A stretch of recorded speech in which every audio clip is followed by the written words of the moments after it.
Hello, folks. How are you today? March 14th, 2013. It's been a sad week. The passing of the battling barrister, Douglas Christie, out west, with his family around him as he passed away. The hero of patriots worldwide. Doug Christie fought for freedom of speech wherever he went. A family man, a battling barrister. He had the respect of his enemies. And from what I've been able to gather on the internet, the enemies have been respectful with his passing away. I tip my hat to them over that. That's fair enough. Doug Christie, the battling barrister for freedom of speech. You'll notice I keep looking at the sidelines of the YouTube video here. It's only my second attempt on my own, and so I just have to watch little odds and ends. So, the leading light for freedom of speech, Douglas Christie, passed away. Rest in peace, God bless his soul. Passed away March the 11th, 3 days ago. Thank you for tuning in to the BritishPeoplesLeague.com YouTube bi-weekly videos. These videos are our main focal point, the British People's League, for getting our message across to those of British stock around the globe and our European cousins. Let's not forget our European cousins. Well, as Ricky Nelson's corny old song used to say, you can't please everyone, you got to please yourself. I'm of British stock, all four grandparents born within 200 miles of each other in the British Isles. 3 in Scotland, 1 on the English border. Father born in Scotland. So you can understand the yearning for the good old days when British customs were recognized around the globe. And yes, our customs made us happy. Those of you, bloodthirsty, come on, all through history. Conquered territories, that's what it's all about. Not nice, it's not nice, but that's the way it is, you know. That's the way it is. 2 weeks ago, the video stressed. We're on a roll. British Canadians are fighting back, along with our European cousins. We're not taking the crap any longer. Because communist dictatorship has been enthralled over our nation. Communist dictatorship has been enthralled over our nation. I'm not calling Stephen Harper a dictator. I'm not calling the Supreme Court judges dictators. It's the atmosphere, the mode of the nation. When freedom of speech goes down the tube, YouTube has to bring it back up. There's a play on words. When freedom of speech goes down the tube, YouTube has to bring it back up. Corny as hell, but that's the way it is. This is our only outlet. We had a rally lined up in the spring of 2011, 200 acres of private land. As the largest radio station in CFRB back then in 2011 stated, politicians and police should stay out of it. John Beattie is being allowed a rally on private property to remember Sir John A. Macdonald. Let them do so. Did they? No. The police broke the Police Act and interfered with the property owner, intimidated him to the point that he had to withdraw his invitation of the 200 acres. So if that's not a denial of free speech, what is? Or go back with yours truly, decades ago. A simple sign, free speech or death. A simple sign decades ago, free speech or death. Carried through a downtown well-known park with a beautiful floral gardens and huge greenhouse effect, etc. Allen Gardens. Statue of Robbie Burns right in the park. So there's the spirit with us, the spirit of Robbie Burns. Across the street at 313 Sherburne Street, a British church organization. The memories of my grandfather walking me through that park on the way to the old St. Lawrence Market, way back. So that's where I chose to walk with my sign, free speech or death.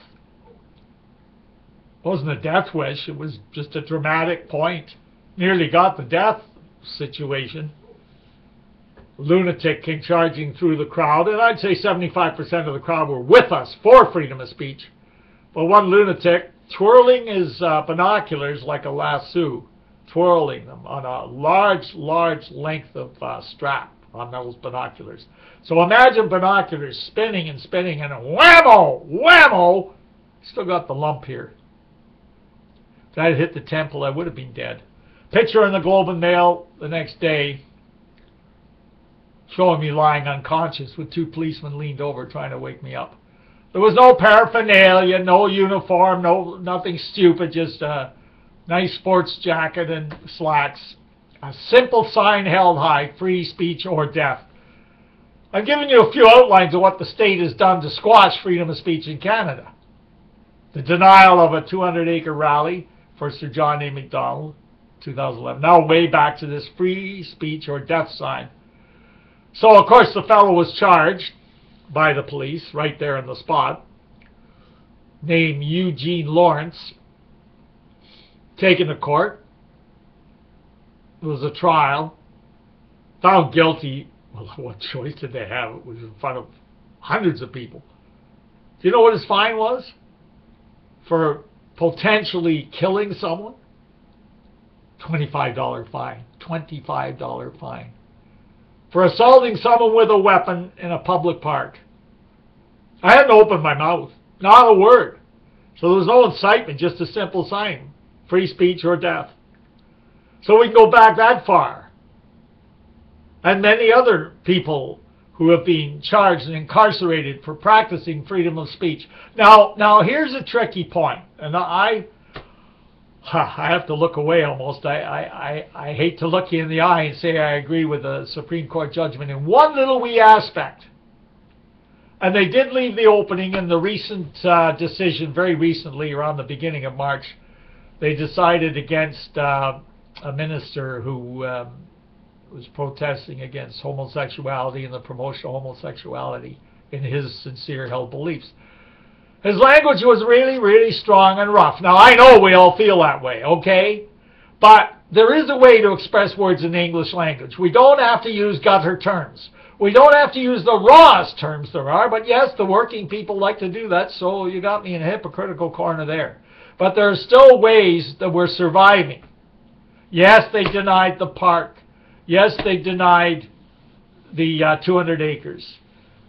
And yes, they've denied the minister his pamphlets, etc. But we can still skirt around it a bit, and they did leave an opening, you know, that if it's... The meaning is if it's casual reference, if it's not just raw incitement. Well, we'd like to use raw incitement, I'm sure, but there are ways around it, such as the YouTube here today. I mean, Douglas Christie stood up for freedom of speech, but he didn't use raw gutter language. We have to be strong, smart. If we're going to defeat a communist enemy, and that is the atmosphere of this nation. I'm not saying the Prime Minister is a communist, or members of Parliament are communists, or members of the Supreme Court are communists, but what I'm saying, the communist atmosphere is here. When you lose freedom of speech, what was Lech Wałęsa, the Polish worker, all about in the worker dockyards way back when he stirred up the people in Poland to initiate a fight against communism? Or Alexander Solzhenitsyn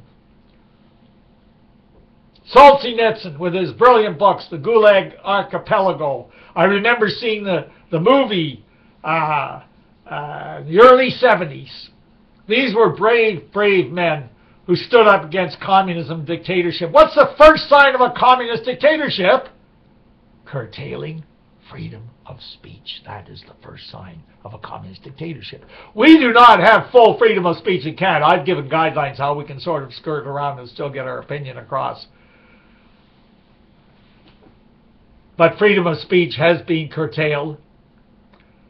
And again, the hate law itself in the criminal code makes it clear you can't promote genocide against the peoples and preach it openly. So that helps prevent people preaching openly the destruction of the white race, even though we're being outbred and unswamped by multiculturalism. Section 13 of the Ontario Human Wrongs Commission is sitting in the Senate waiting to get bounced, but it could be a sneaky ploy on the Conservatives' part to make it look to the free speech fighters that we're going to give you your wish, we're going to kick Section 13 off the books, and then by the same token dragging it in the Senate where it may die. So the top crusader to get the bill squashed, Mark Lemire, M-A-R-C, first name Mark Lemire, L-E-M-I-R-E. Check him up on Google, folks. I don't want the bi-weekly videos to turn into a linkage show as such, but he deserves checking out. He's the main crusader against Section 13 with the help of his Eastern Ontario lady lawyer, another lawyer crusader. So Mark Lemire has picked up the torch. We've lost Doug Christie, but we have Mark Lemire. Oh, we still have Doug Christie to rally around his memory. All the cases he fought for regarding freedom of speech. And his main thrust, his main words, Doug Christie, the battling barrister's main words, passed away March 11th, 3 days ago. Quote Doug Christie, freedom of speech is the one thing you have to give your worst enemy if you want to keep it for yourself. Freedom of speech is the one thing you have to give your enemy if you want to keep it for yourself. Wise, profound words. Hysterical because they say we're under communist dictatorship. If we don't have freedom of speech, what the hell are we living under? It's a rallying cry. Get that section off the books, Mr. Harper. You appointed the majority of the senators now. The freedom of speech crusade. Mark Lemire is leading that crusade right now. Many details on his fight on his webpage.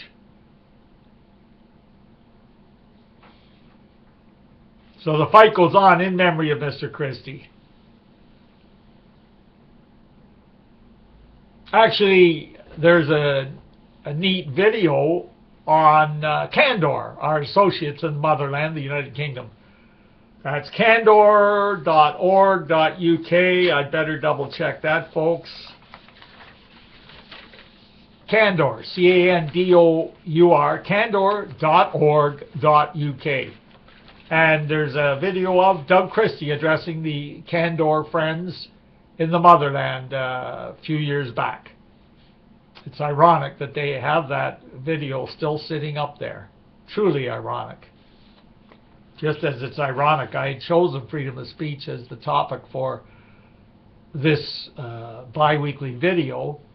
I had chosen that topic about a week ago, and then the most unfortunate passing of Mr. Douglas Christie. Hero.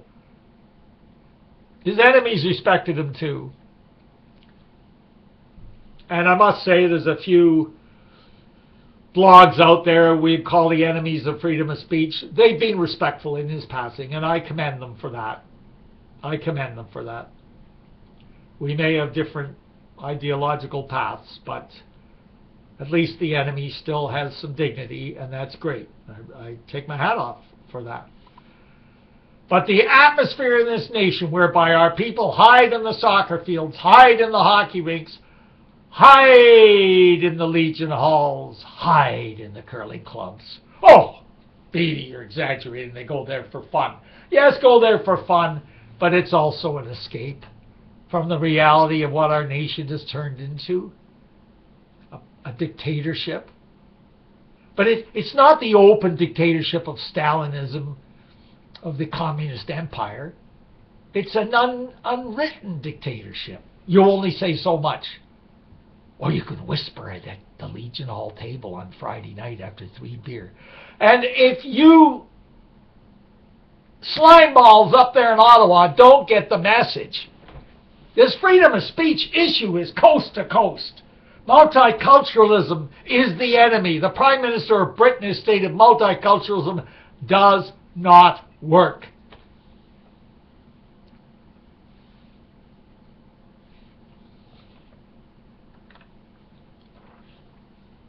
Pretty obvious it doesn't work. And the denial of freedom of speech, don't you realize the frustration that builds in people?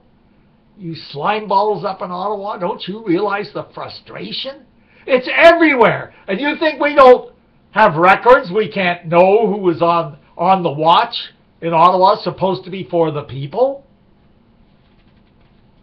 There's a festering out there, you meatheads up in Ottawa. Smarten up. You live in another world in your ivory tower liberalism. Penthouse liberals. It's not just me screaming hysteria. It's across the country in every Legion Hall on a Friday night. People are fed up with multiculturalism. Our British-Canadian way of life, along with our European cousins, our whole way of life just being smothered, squashed.